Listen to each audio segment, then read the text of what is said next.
All right, with us now, NewsNation political contributor and former White House chief of staff for President Trump, Mick Mulvaney, and pollster and the president of Democratic Majority for Israel, Mark Mellman. Good morning, gentlemen. Thanks for joining us on this big news day. Mick, I'll start with you. Senator Vance, very critical of then-candidate Donald Trump back in 2016, including even calling him unfit for office in a New York Times op-ed. Why do you think the former president, who is known for mercilessly going after his opponents, was willing to look past all of that? Yeah, listen, this is not the first person that said something bad about Donald Trump in the past who ended up then working for Donald Trump. I said some stuff about him after the Access Hollywood tapes came up that he'd let me know about on a regular basis. Trump is used to that. He's the type of person who evokes that type of response some of the time, but he recognizes the fact that it's not personal, it's certainly not permanent. So, yeah, my guess is the Democrats will use these ads a lot, these clips from the past that J.D. Vance said about the president, just as we did, by the way, the Republicans did when Kamala Harris, made reference to Joe Biden as being a racist during the 2020 race. So both parties try to do this. They usually don't work, but it's certainly going to make the news for a couple of days. But again, it's nothing new with Donald Trump. A lot of folks around him have said bad things about him in the past, but he's really one of those people that lets bygones be bygones. Who's a better advocate than somebody who's converted? Maybe that will help convert others. Perhaps that's the goal there. Mark, I'll let you respond to what Mick was talking about. Vice President Harris did rip President Biden on the issue of busing and segregation in the 2020 election cycle. So is Vance's criticism of Mr. Trump from 8 years ago being overemphasized this morning? Well, there's a difference between criticizing somebody on an issue and making a fundamental critique of them in the powerful way that J.D. Vance did with Donald Trump. He said he was a never-Trumper. He said he compared Trump to Hitler. He said that he was unfit for office.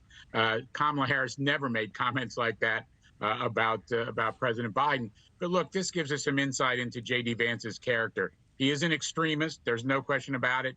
He favors a complete abortion ban with no exceptions.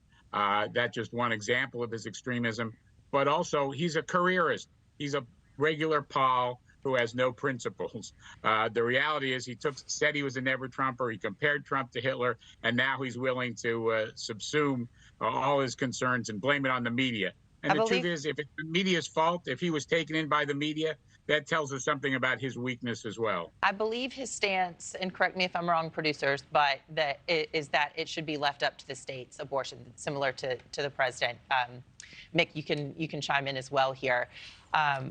But Anna, he's a devout Roman Catholic, so he's going to have some very strong feelings about abortion. But yes, his position is that it should be decided state by state, which was Republican orthodoxy for 50 years before the Dobbs decision. It's a discussion my own party is having on how do we change gears after essentially winning on Dobbs and Roe, after making the argument for 50 years that it should be decided by the states. As to J.D. being a careerist, if that's the case, then it's a really short career because he's only been in the Senate for 2 years. He was in the private sector before that. He's got roughly the same amount of time in the Senate as Barack Obama did before he became president of the United States. So I get all the criticisms. That's fine. That's the discussion that we're going to have here between now and the Democrat convention in August, and then Republicans will certainly shine a spotlight on that convention when it begins in a few weeks. Mick, I'm going to stick with you for just a second since this is your party. Why do you think Burgum and Rubio didn't make the cut, and what are the plans for them, you think? Well, I think the state issue with Rubio was confusing. It was certainly manageable. They're both from the same state. Donald Trump and Marco Rubio, both from Florida. And I think that sort of confused things as to how Marco would stay in the Senate and what would happen if he won but didn't get the votes from Florida, et cetera. Doug Burgum is a name that came up very recently, but I don't think anybody really knew who he was more than 6 months ago. And I think he's going to make a really good member of the cabinet. You should look to see Doug Burgum, I think, either Secretary of Energy or Secretary of Commerce. He'll be part of the team, but at the end of the day, I think Donald Trump wanted somebody a little younger and somebody that he just likes to hang out with, because this is the one person he cannot fire if he wins his election. All right. Thanks for watching, everybody. Go to joinnn.com to find NewsNation on your television provider. Also, don't forget to click that red subscribe button below to get more of NewsNation's fact-driven, unbiased coverage.